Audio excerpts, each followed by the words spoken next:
जय माता दी। नवरात्रि के छठे दिन देवी के कात्यायनी स्वरूप की पूजा की जाती है। इनकी उत्पत्ति या प्राकट्य के बारे में वामन और स्कंद पुराण में अलग अलग बातें बताई गई हैं। माँ कात्यायनी देवी दुर्गा का ही छठा रूप है। स्कंद पुराण में कहा गया है कि देवी के कात्यायनी रूप की उत्पत्ति परमेश्वर के नैसर्गिक क्रोध से हुई थी। वहीं वामन पुराण के अनुसार सभी देवताओं ने अपनी ऊर्जा को बाहर निकालकर कात्यायन ऋषि के आश्रम में इकट्ठा किया और कात्यायन ऋषि ने उस शक्ति पुंज को एक देवी का रूप दिया, जो देवी पार्वती द्वारा दिए गए शेर पर विराजमान थी। कात्यायन ऋषि के रूप दिए जाने के कारण ही वो कात्यायनी कहलाई और उन्होंने ही महिषासुर का वध किया था। संस्कृत शब्दकोश में उमा, कात्यायनी, गौरी, काली, हेमावती व ईश्वरी इन्हीं के अन्य नाम हैं। परंपरागत रूप से देवी दुर्गा की तरह वे लाल रंग से जुड़ी हुई हैं। नवरात्रि उत्सव के षष्ठी को उनकी पूजा की जाती है।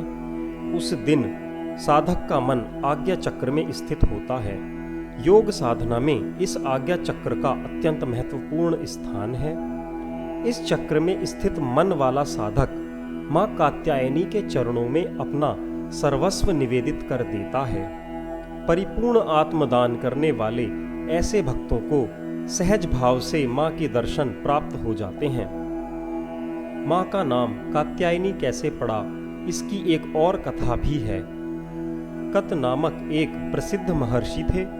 उनके पुत्र श्री कात्य हुए। इन्हीं कात्य के गोत्र में विश्व प्रसिद्ध महर्षि कात्यायन उत्पन्न हुए थे। उन्होंने भगवती पारंबा की उपासना करते हुए बहुत वर्षों तक कठिन तपस्या की थी। उनकी इच्छा थी माँ भगवती उनके घर पुत्री के रूप में जन्म लें। माँ भगवती ने उनकी यह प्रार्थना स्वीकार कर ली। कुछ समय पश्चात जब दानव महिषासुर का अत्याचार पृथ्वी पर बढ़ गया, तब ब्रह्मा, विष्णु, महेश तीनों ने अपने अपने तेज का अंश देकर महिषासुर के विनाश के लिए एक देवी को उत्पन्न किया। महर्षि कात्यायन ने सर्वप्रथम इनकी पूजा की। इसी कारण यह कात्यायनी कहलाई। ऐसी भी कथा मिलती है कि यह महर्षि कात्यायन के यहाँ पुत्री रूप में उत्पन्न हुई थी।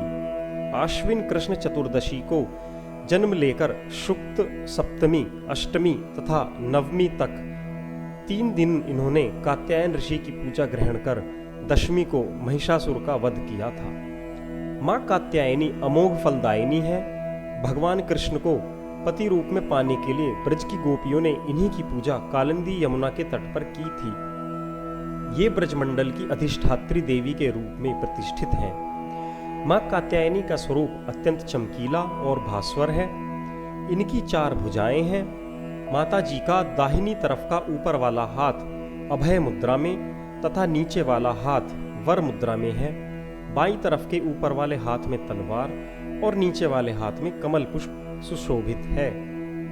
इनका वाहन शेर है। माँ कात्यायनी की भक्ति और उपासना द्वारा मनुष्य को बड़ी सरलता से धर्म, अर्थ, काम, मोक्ष चारों फल की प्राप्ति हो जाती है। वह इस लोक में स्थित रहकर भी अलौकिक तेज और प्रभाव से युक्त हो जाता है। नवरात्रि का छठा दिन माँ कात्यायनी की उपासना का दिन होता है। इनके पूजन से अद्भुत शक्ति का संचार होता है। वह दुश्मनों का संहार करने में माँ सक्षम बनाती हैं। इनका ध्यान गोधूली बेला में करना होता है। प्रत्येक सर्वसाधारण के लिए आराधना योग्य यह श्लोक सरल और स्पष्ट है। माँ जगदम्बे की भक्ति पाने के लिए इसे कंठस्थ कर नवरात्रि में छठे दिन इसका जाप करना चाहिए। या देवी सर्वभूतेषु शक्ति रूपेण संस्थिता नमस्तस्यै नमस्तस्यै नमस्तस्यै नमो नमः। अतः हे माँ, सर्वत्र विराजमान और शक्ति रूपिणी प्रसिद्ध अम्बे, आपको मेरा बारंबार प्रणाम है।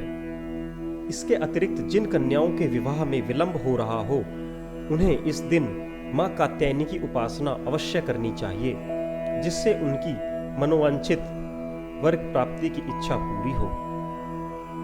विवाह के लिए कात्यायनी मंत्र इस प्रकार है। ओम कात्यायनी महामये महायोगिन्यधीश्वरी नंद गोपसुतम देवी पतिम में कुरुते नमः। माँ को जो सच्चे मन से याद करता है उसके रोग, शोक, संताप, भय आदि सर्वथा विनष्ट हो जाते हैं। जन्म जन्मांतर के पापों को विनष्ट करने के लिए माँ की शरणागत होकर उनकी पूजा उपासना के लिए तत्पर होना चाहिए। जय माता दी।